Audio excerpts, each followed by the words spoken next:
Welcome to our channel, ladies and gentlemen. It is my hope and prayer that this video finds you well. Maybe you could let us know where you are watching us from. I'm also okay. Politically, several things are happening in Kenya because we are facing one of the most interesting political times, and especially in Mount Kenya. Mount Kenya is busy fighting three things. One, they want to identify their kingpin. There seems to be a vacuum that was created after Uhuru left, and they are trying to look for the exact kingpin, and several leaders are lining up to fill that position. So that is one thing they are trying to look for. Number two, there seems to be a lot of political disunity in Mount Kenya. There is a rift between Wamatangi and the MCAs in Kiambu County. Kawira Mwangaza has just been impeached, and that motion is in the Senate. They are trying to discuss it. There are several rifts between Gachagua himself and Moses Kuria, people like Ndindi Nyoro. So Mount Kenya is battling political storms. That is one thing. They are also trying to ensure that they have a united, people ahead of 2027. And number three, there seems to be a U-turn. They regret why they rejected Uhuru Kenyatta, and they are trying to find a fallback position where they can welcome and invite Uhuru Kenyatta maybe to apologize for him. So these are the three things that are really disturbing Mount Kenya. Now today, the Deputy President Gachagua convened a meeting of leaders from Kiambu County to try and bring peace and tranquility between the governor, Wamatangi, and the MCAs. And there is a speech that Wamatangi gave that is full of regrets, because he was saying that they wasted an opportunity when they were given a chance to pass the BBI, because in that BBI, it was going to look at the one man, one shillings, one vote that has been a thorn in the flesh in Mount Kenya. And it says they rejected, they squandered that opportunity. And he was pleading with the leaders led by Deputy President to ensure that they redeem themselves, they pick it from where they left it. Just take a look.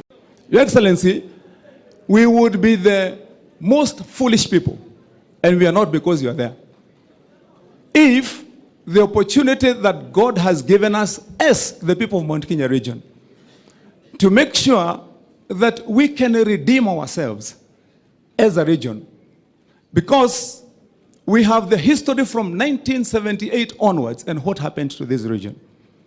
But then God gave us the opportunity, gave us a president who loves us. And now, Your Excellency, we also have a team led by yourself and ourselves that is aware. What I would want to say, I started in Parliament when I was senator, the one man, one vote, one shilling fight. And I want to declare here this morning, Your Excellency, that that fight cannot be lost. And this is our time, Your Excellency, to ensure that we pick it up as the people of Mount Kenya region. If we lose that fight at this time, if we lose that push, and I want to urge my colleagues all the way from Tharaka Nithi, all the way down through all our counties, up to here in Kiambu, where we border Nairobi, that we will never be forgiven by generations if we use this opportunity to promote interboundary and personal conflicts, that instead of joining together to change this country and to change this region, that we waste and squander the opportunity and fail to deliver on the vision and the wishes of our people.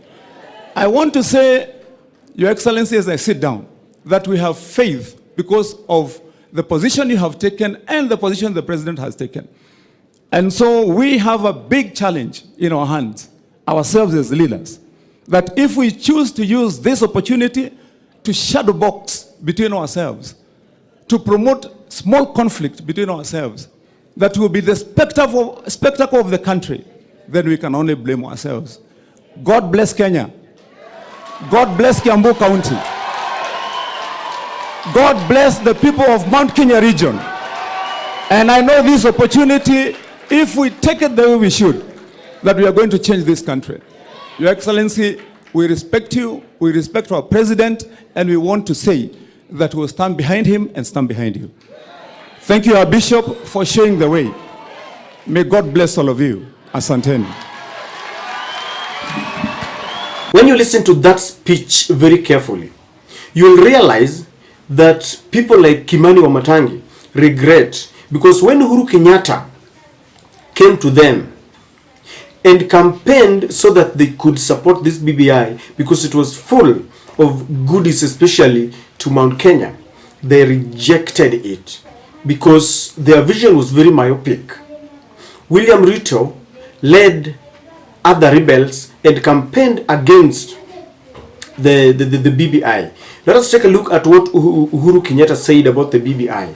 Kwa hivyo mwambie wale wanazungua wakinitusitusi, mimi sijali. Mimi haja yangu ni wananchi wa Jamhuri ya Kenya, na hawa ndio watakuwa mstari yangu ya mbele kuhakikisha nimewatendea kulingana na zile ahadi niliwapatia. Nyinyi mnataka tupigane jameni? Jameni, tukiwa na BBI ambaye inasema ya kwamba nyinyi watu wa Nairobi mtaongezewa constituencies, na ndio kama ni basari, mtoto wa Mathare ambaye leo hii akienda kutafuta basari anapatiwa shilingi 500 basari, huyo mtoto atasoma mpaka university? Atasoma mpaka university? Lakini kuna mtoto mwingine wa Kenya ambaye anapata shilingi 1,100 basari kwa mwaka. Hiyo ni haki? Alafu nyinyi watu wa Nairobi hapa mnanyeta ati hamtapitisha BBI. BBI sio ya kusaidia Uhuru. What was BBI? What were we trying to resolve? Tulikuwa tunasema, right? We have a disconnect in terms of the way our resources as a country are divided. All right? Because we also have a disconnect in representation, right? So we said that's one area that we must resolve. And how do we resolve it without also hurting those who are our brothers and sisters who are already enjoying the constituencies and other things that they have? Tukasema, right? You know, and by the way, this was an open neutral team ya wazee na wakina mama na vijana from across the country. Tukasema, look, how do we ensure that if we move for this, yes, we don't disadvantage those who come from smaller communities? BBI was actually going to solve the problem of representation. There has been this outcry that there are several constituencies in central Kenya, in Mount Kenya, and several other regions that are largely populated. So much that when you give CDF, let's say for example, you give maybe 100 million in that constituency. When they distribute things to do with the bursary, each and every child will get about 5,000 Kenya shillings.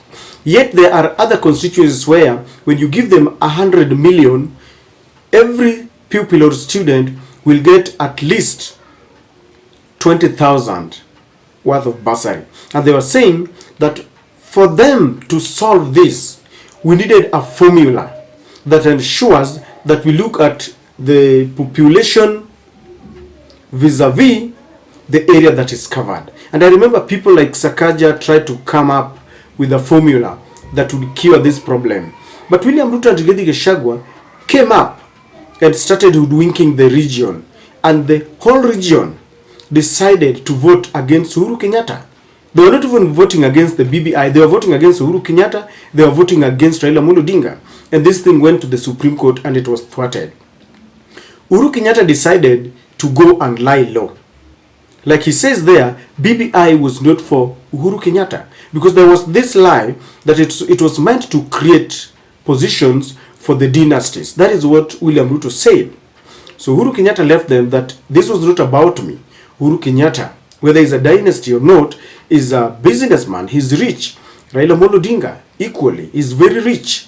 And so the people who rejected this bill, the BBI, have now come up and they regret why they rejected. And they even wonder how they want to come back, because it seems William Ruto never wanted Mount Kenya to benefit. Because what was contained, apart from representation, it was also going to add them more constituencies. And you see, when you are added more constituencies, there is creation of more jobs, because each and every constituency will come with a secretariat, there will be offices, there will be, there will be security, there will be vehicles there, because a member of parliament has got people who their constituents vehicles. And so someone sat down and knew very well that Mount Kenya would progress if we passed the BBI, and they decided that the only way to block this progress is to give them a bait to swallow, that this was going to help Raila Amolo Odinga to ascend to power, that this was going to help Uhuru Kenyatta to come back to power, because there was this narrative that Uhuru Kenyatta never wanted to retire. He was using the BBI to come back to maybe a prime minister's office. And today, Uhuru Kenyatta is resting in peace wherever he is. Raila Amolo Odinga has decided to take a low profile, and they regret. Now look at it this way. The very, very fallacy that was peddled, that this was meant to create jobs for the dynasties, it has now come back to haunt even William Ruto himself. Now they are busy struggling to create an office of a prime minister, because Musalia Mudavadi, who is being called a chief minister, has got an office that is not entrenched in the constitution. And William Ruto is praying very much that the talks that are going on in Bomas should succeed, so that Musalia Mudavadi has an office that is entrenched in the constitution. So we have just gone back to the BBI, yet we had an opportunity to pass the BBI. Right now we would have been somewhere. Now we are trying to revive it. Now they say that what an old man can see while squatting, you cannot see while standing. Uhuru Kenyatta, in his political stature as a president for 10 years, there are things he could see that no any other person could see. He had worked with William Ruto. He had worked with all these several leaders, and he knew where the interest of Mount Kenya would best fit. And he even warned them. Now for them to come back and they're now pleading with Rigathi Gachagua, it could be a little, too late. But my worry is, have we learned? Because many a times, once we have undergone some political storm, we really need to try and learn from our mistakes, because to err is to human. But do we learn? Something tells me that today, if people go for another election, William Ruto would still go to Mount Kenya and still sell the narrative about Raila Amolo Odinga, and still sell the narrative about the dynasty, and they will still listen to him. Notwithstanding the fact that right now, even the hustler, the bottom-up economy that he was talking about, has really failed, because the basic commodities are unaffordable. The prices are very high. We keep on adding more taxes to the very vital commodities that we use. At one point, the Mount Kenya fraternity are crying and they regret. But at one point, they don't want to take action. If you tell them, if we give you another opportunity to vote, who will you vote? I'm telling you, these people will still vote the very, very person they are rejecting. And so, ladies and gentlemen, the prophecy has been fulfilled, because Uhuru told them, there will reach a time when you will regret. Make hay when the sun shines. Because they say regrets are grandchildren, they come late.